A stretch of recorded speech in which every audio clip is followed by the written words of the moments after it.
Minsan, pag tinanggal mo ang gel, makikita mong halos pumulupot na parang tubo ang natural na kuko sa ilalim. Gusto na kliyente na gawin ito sa sarili niyang mga kuko, kaya aayusin natin ito.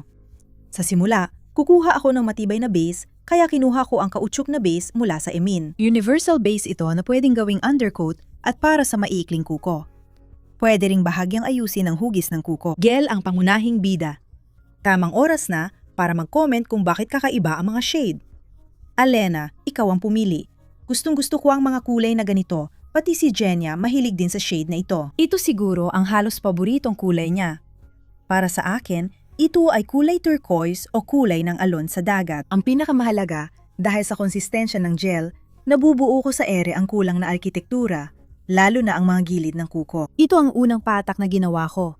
Pinatuyo at bahagya ko ngayong pinipisil. Kung kulang pa rin ang volume matapos patuyuin at buuin, maaari kang magdagdag ng patak sa ere, direkta sa gel, ng madali. Dito, gumamit ako ng manipis na brush para dagdagan ang volume. Pinatuyo ko ulit ito at ngayon, gamit ang gel brush, pinapahiran ko na ang paligid ng nail plate. Gumagawa ako ng basang-base kung saan kakalat ang lahat. Sunod, maglalagay tayo ng patak. Paikutin mo ito gaya ng ipinapakita ko habang pinapainit ang gel. At pagkatapos, kakalat ito ng mas madali at maayos. Pero dito talaga, siguro ito ang pinakapaborito kong bahagi.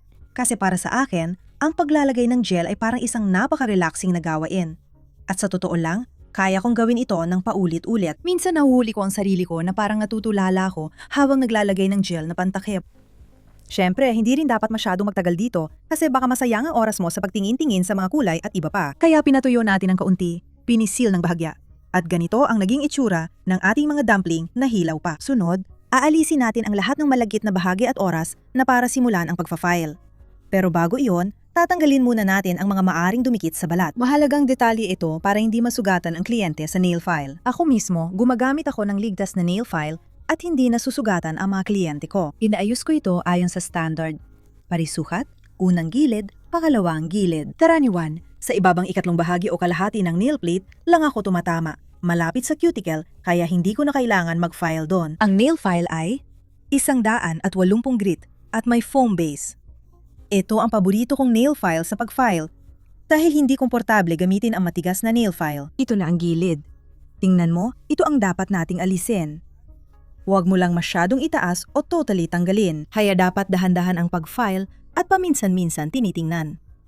Kapag okay na sa akin ang lahat, pwede na akong magpatuloy sa pagdidesign. Tapos na ako mag-file, ready na ang kuko. Ngayon, kukuha tayo ng dalawang kulay, puti at itong violet na may maliliit na shimmer. Laging mahirap maghanap ng brush sa basong ito. Palagi pa nawawala ang kailangan ko. Sa wakas, nahanap ko rin ang brush na gawa sa natural na buhok. At kinuha ko ang puting gel polish na medyo hinaluan ng top coat. Kailangan ko ito para sa semi-transparent na epekto. Pinatuyo ko muna, tapos nagdagdag ako ng mas makapal na puti. Baka may nakahula na. Kung hindi pa, nagdo-drawing tayo ng ulap sa turkesa na background. Naisip namin na parang madaling araw yon. Bago sumikat ang araw, ganito ang kulay ng ulap.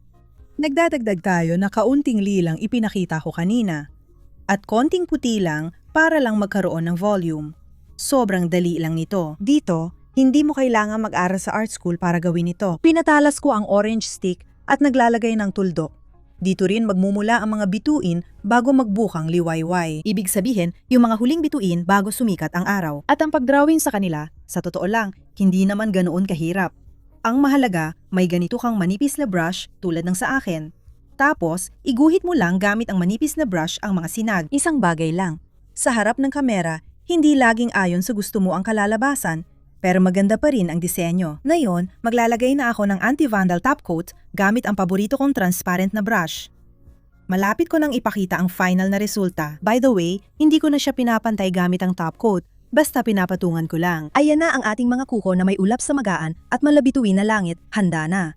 Mabilis at simpleng kalyang manicure. Pwede mo itong gawin sa loob ng mga 1 oras at 15 minuto o 1 oras at 20 minuto. Depende sa klase ng mga kuko.